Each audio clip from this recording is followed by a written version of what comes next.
विश्वासियों को मेरी ओर से जय मसीह की। आज हम जानने जा रहे हैं पॉलीकार्प के विषय में। संत पॉलीकार्प के बारे में आज हम जानेंगे। उनकी सेवकाई कैसी रही, उनके साथ सेवा में क्या क्या चीज़ें हुई और उनकी मृत्यु कैसे हुई, उनके ऊपर क्या सताव आए। आज अंत के दिनों में हम सब जी रहे हैं। आज हमें ऐसे विश्वास को जानने की और पढ़ने की बहुत ही ज़्यादा ज़रूरत है कि जिससे इस अंत के दिनों में आज भी हमारा विश्वास बना रहे। तो आइए हम ज़्यादा देर ना करते हुए शुरू करते हैं। रोमी साम्राज्य में एंटोनियस के शासन काल में बिशप पॉलीकार्प रहे। पॉलीकार्प साधारण थे लेकिन गहरे विश्वास वाले व्यक्ति थे। उनके झुंड के द्वारा उनको बहुत सम्मान और बहुत प्यार दिया जाता था और कई तो आदर के चिन्ह के रूप में सिर्फ उनकी जूतियां उतारने का अवसर पाने से ही आनंदित रहते थे।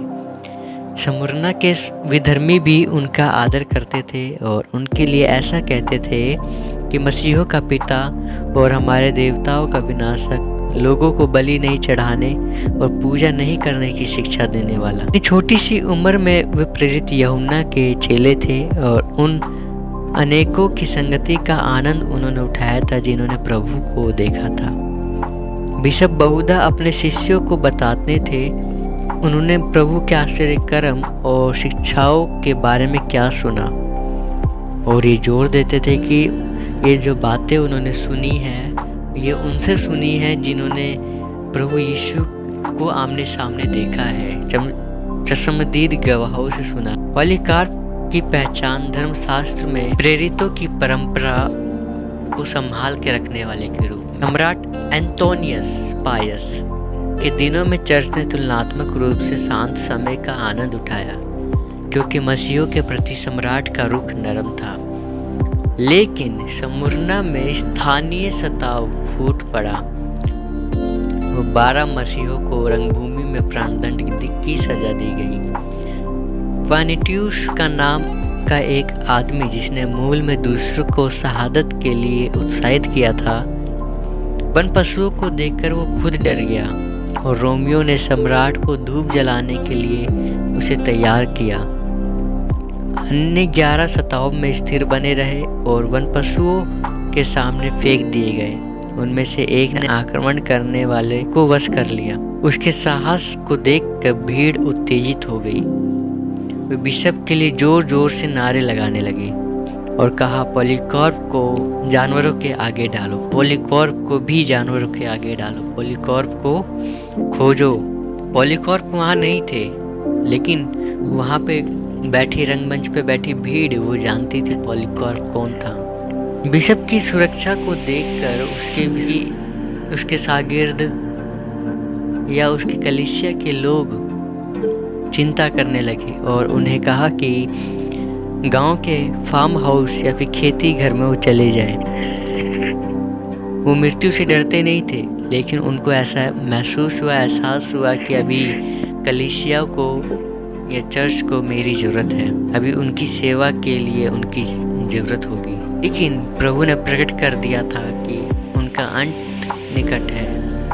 मृत्यु के 3 दिन पहले पॉलीकार्प ने एक स्वप्न देखा जिसमें उन्होंने अपने तकिए को आग में जलते हुए देखा। भविष्यवाणी मानकर उन्होंने मसीहों को सूचित किया और क्या कहा, मुझे आग में जिंदा जला दिया जाएगा। इससे सब चौकन्ने हो गए और अभी भी उनके पास बच निकलने का अवसर था, लेकिन उन्होंने ये कहते हुए इनकार कर दिया, परमेश्वर की इच्छा पूरी हो। पॉलीकार्प के सेवकों में से एक पकड़ लिया गया और सताया गया और उसने अपने स्वामी का पता बता दिया।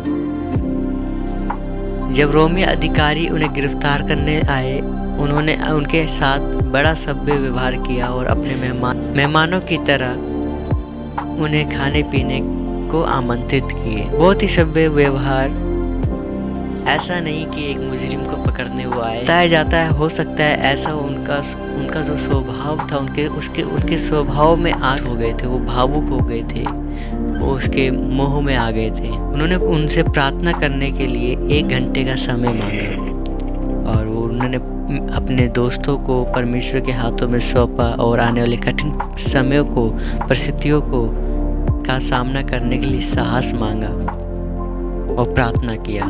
जब वे तैयार हो गए तब अधिकारी उन्हें एक गधे पर बैठाकर शहर ले गए। यात्रा के दरमियान लोग उन्हें मसीह का इनकार करने के लिए तैयार करते रहे और कहते रहे, क्या बुराई है या क्या नुकसान है, कैसर को प्रभु कह दे और अपने आप को बचा ले। वो ऐसा तर्क देते, ऐसा कमेंट करते रहे, लेकिन ऐसा करने पर उन्हें मृत्यु से बचाता नहीं, लेकिन चर्च के एक चैंपियन को हरा देने का सम्मान पाना था। जब पॉलीकार्प उस स्टेडियम में प्रवेश कर रहे थे जहां खेलों का आयोजन चल रहा था, स्वर्ग से एक आवाज आई, पॉलीकार्प, सांस रखो और उन मनुष्यों से जीत जाओ।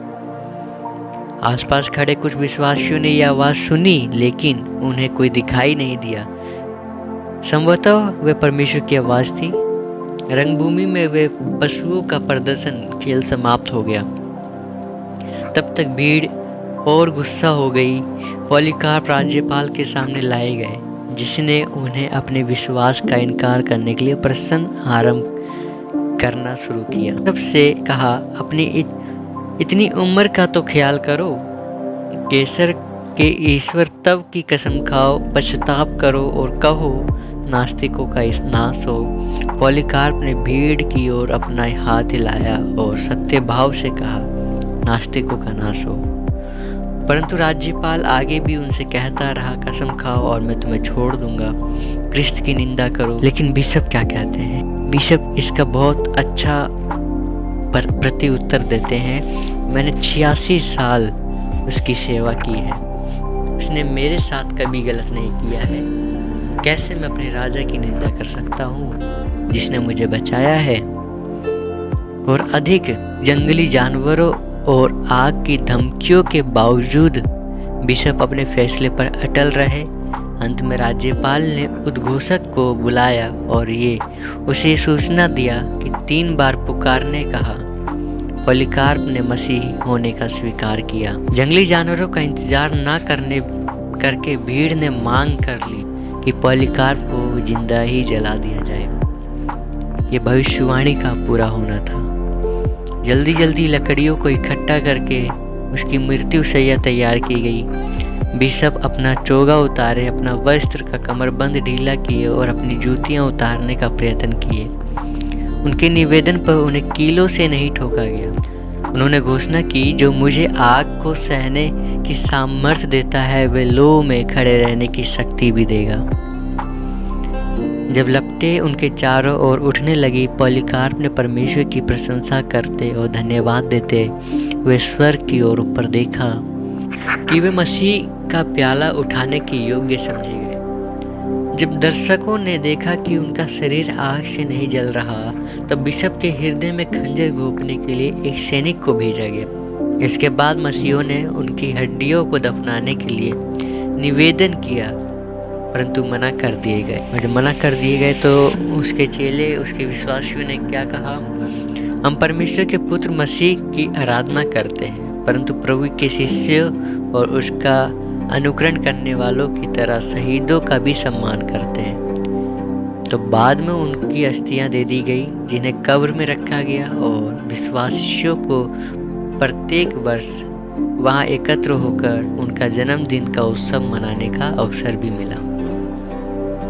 पॉलीकार्प की शहादत से स्थानीय शताब्द तो समाप्त हो गया और विश्वासियों को विश्राम का समय मिला। मैं आशा करता हूँ कि आप सबने आज ये वीडियो देखी होगी और सबको परमेश्वर बहुत आशीष दे और बहुत कुछ सीखने को और जानने को मिला होगा। परमेश्वर आपके विश्वास को और भी मजबूत रीति से बनाए रखे। मसीह यीशु में आप सभी को बहुत आशीष मिले। God bless you. आमीन।